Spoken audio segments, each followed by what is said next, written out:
எல்லாருமே நல்லா இருக்குன்னு சொல்லிட்டு போனா அப்ப நான் எப்படிங்க வளர்றது அப்படின்னு ஒரு கேள்வி இந்த ஆசிரியர் கேட்டாரு. அந்த கேள்விக்காக தான் அந்த காணொலி. சமீபத்துல படிச்சு முடிச்ச புத்தகத்தை கவிதை காடு அப்படிங்கிற புத்தகம், எழுத்தாளர் சரவணன் அப்படிங்கிற ஒரு தம்பி எழுதின புத்தகம். வெறும் 17 வயசுல ஒரு முதல் புத்தகத்தை போட்டிருக்காங்க. அவருக்கு வாழ்த்துக்கள் சொல்லி இந்த புத்தகம் எப்படி இருக்கு, நிறைகளை பத்தி இந்த புத்தகத்தை பத்தி நிறைய பேர் சொல்லியிருப்பாங்க. ஆனா அந்த புத்தகத்துல இருக்க இன்னொரு முகத்தை தான் சொல்ல போறேன். இந்த புத்தகத்துல முழுக்க முழுக்க கவிதை புத்தகம் அப்படிங்கிறதுனால நிறைய கவிதைகள் இருக்கு. எல்லாமே பெரிய பெரிய கவிதைகள். ஒரு பள்ளி மாணவனா இருக்கட்டும், பள்ளி மாணவன் பருவத்துல அவன் பள்ளி பருவத்தில் நடக்கக்கூடிய விஷயங்களை வச்சு அதிகமான கவிதைகள் எழுதியிருக்காங்க. எல்லாமே கவிதைகள் இருக்கு. ஆனா இந்த கவிதைகள் எல்லாமே ரொம்ப யதார்த்தமான வரிகளா இருக்கு. இன்னும் கவிதைகளை மேம்படுத்தினா நல்லா இருக்கும் அப்படின்னு சொன்னது. அதுக்கு காரணம் இந்த புத்தகம் எழுதுறதுக்கு முன்னால இவர் நிறைய கவிதைகள் படிக்கணும். இப்ப இருக்க ஆளுமைகளுடைய கவிதைகள் அதிகமா படிச்சுட்டா இந்த புத்தகம் இன்னும் நல்லா வந்துருக்குமோ தோணுது. இருந்தாலும் 17 வயசுல ஒரு புத்தகத்தை போடுறது, ஒரு எழுத்தாளர் ஆகுறது அப்படிங்கிறது சாதாரண விஷயம் இல்ல.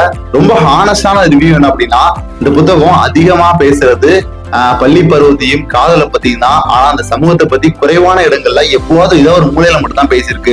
என்னைக்குமே தன்னுடைய எழுத்து அப்படின்னா ஒரு படைப்பானுடைய படைப்பு இந்த சமூகத்தை மாத்ததான் நினைக்கும், தன்னோட தனி மனிதனை மாத்ததான் இருக்கும்.